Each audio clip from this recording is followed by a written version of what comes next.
So I'm here at Whole Foods in Highland Village, Texas, where they have three 350 kilowatt EVgo chargers. I just plugged in, and I wanted to show you with the Cybertruck, preconditioned the whole way, arriving with 69%, charging to 80%, and it's going to take 15 minutes. Yesterday, I charged with the Mercedes EQS 580 that I have, a 2023 Mercedes EQS 580 SUV, and it charged from 58% to 80% in that same 15 minutes. Now you'll see it just dropped to 10 minutes. It's pulling 105 kilowatts. The Cybertruck charges decently, but it's going to taper off pretty quickly here and drop below 100 kilowatts.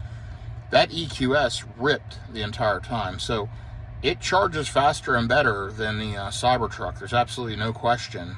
And I'm just going to watch this for a second, and you're going to see it drop below 100 kilowatts. It's crazy how good that EQS is. And again, this was estimating about the same time to go from 69% to 80% versus EQS from 58% to 80%. Kind of crazy. I'm going to time it. Yesterday was 16 minutes for 37 kilowatt hours of energy in the EQS.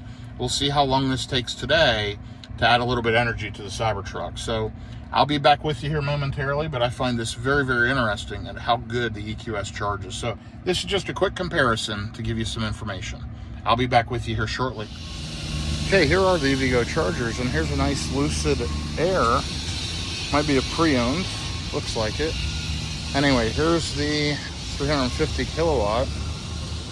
Let me just throw something in the vehicle. Okay, and here we go.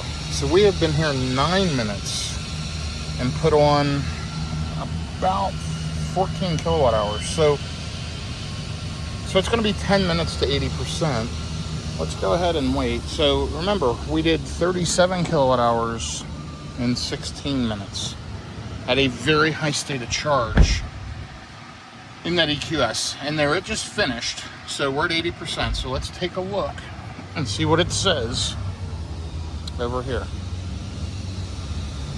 So it's done. It was 9 minutes to 80%. So not terrible, but in my estimation, if you do the math, the EQS charged about 3 times as fast. Anyway, hope that information helps. Until the next one, stay safe out there. Have a good day, everyone. Okay, I'm back in the Cybertruck now and heading out. So 9 minutes, you know, not bad from 70-80%, but let's put that into perspective. I went in at 58%, and in 16 minutes I got to 80%. 37 kilowatt hours of energy. This was about a third as many kilowatt hours of energy. And, you know, it was more than half the amount of time that it took with the EQS. It's fascinating to me that Mercedes has such a good charging curve deep into the pack. It just shows EQS is gonna do great on road trips. I'm taking on a road trip this week from Dallas-Fort Worth to Tulsa, Oklahoma. So I'm going to take the EQS, not the Cybertruck, not the Model Y, and not the R1T. We're going to take it. We're going to see how it does. So if you enjoy just real-world road tripping, EV content, whatever, it's just me, you, and the camera, click like, click subscribe, shoot me a comment. I do appreciate all feedback. I don't do any fancy overlays, any fancy music, none of that kind of stuff. It's just me riding along with you in the vehicles. Today was about testing the Cybertruck charging curve, which I knew is not as good as the EQS, and I just wanted to see how much time it would take. I didn't need much of a charge, honestly. I didn't need to charge at all. I was at 69% on the battery, or 68%, whatever it was. You saw it. It's kind of ridiculous that the EQS is so good compared to Tesla. Tesla has been out. They're kind of the experts. They've got all the infrastructure. They really need to improve the charging curves of their vehicles. I mean, wonderful vehicles. And if you run in close to dead, if you run in 10 to 20%, you charge up to 50%, not many vehicles are going to beat these. They do great. This truck especially, I've charged over 350 kilowatts on it at a low state of charge. It does great. But the reality is, overall charging curve is not great on a Tesla. And, you know, I enjoy my Tesla vehicles. I love the full self-driving. I love the Cybertruck, love the Juniper. Frankly, they're great. But many vehicles right now, and the EQS is not known as a charging beast, and it outperforms my Teslas. So kind of crazy, something to think about and something to be aware of.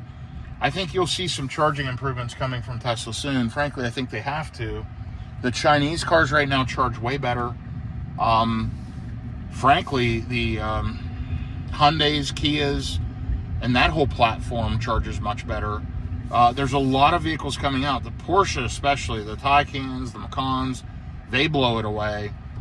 On the other side of the spectrum, I had purchased a Cadillac Lyriq, and it was awful. I got rid of the vehicle because of how bad the charging was. I couldn't road trip in it reasonably, so it had to go.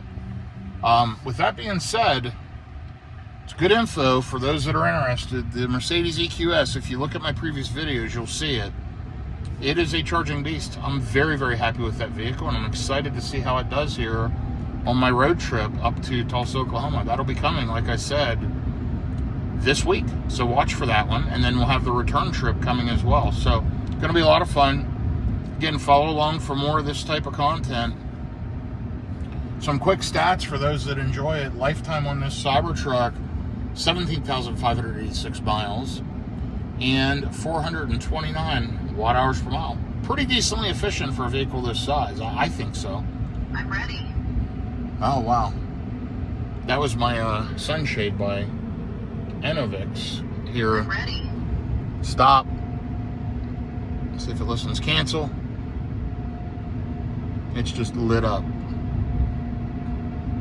Anyway, nonetheless, this is a great vehicle. I am happy I have it. I enjoy driving it. Every time I drive it, I'm impressed with it. But the charging performance is, I think, the biggest thing Tesla's starting to fall behind on. It's acceptable. You can road trip in them. I do it all the time. It can get a lot better. So I think I'm excited about what we're going to see over the next few years. In the meantime, I'm going to enjoy the vehicles I have. And there's 4 electric vehicles in my personal fleet of vehicles. We've got the Rivian R1T, the Tesla Cybertruck that I'm in right now, a Tesla Model Y Juniper, which is the new redesign of the Model Y, and a 2023 Mercedes EQS SUV that I just picked up. I don't know, maybe it's been a little over a week. And that was my horn, yes, by the way. The car in front of me was just stopping for a green light, I think. I don't know. Anyway, again, thanks for following along. This was just a quick one today, highlighting kind of what's going on here with charging. And I'm anxious to do more testing. Watch for that road trip on the EQS. That's going to be a lot of fun. I'm excited for it, and that is just a couple days from now. Take care, everyone. Have a good day.